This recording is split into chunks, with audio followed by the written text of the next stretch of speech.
Today I want to talk about a moment that captured the heart of a nation. It was not just any speech, it was a profound expression of grief and hope at Reverend Kamupira's funeral, delivered by none other than Nelson Chamisa. Chamisa, a figure central to Zimbabwean politics, took to the stage under the heavy skies of sorrow that day. The crowd was palpable with emotion, each person draped in their own reflections of loss and remembrance. But when Chamisa spoke, the air shifted. He began by acknowledging the deep sadness of losing such a revered figure. Today, we are not just mourning a great leader, he said.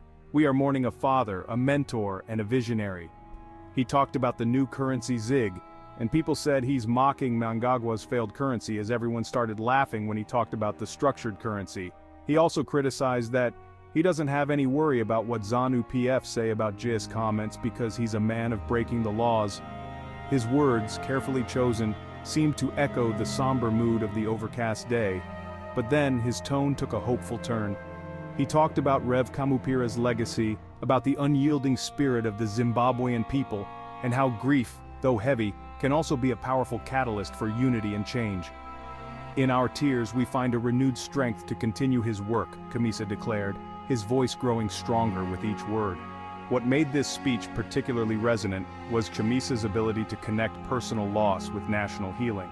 He painted a picture of a future where Zimbabweans could transcend their immediate sorrows for a collective gain.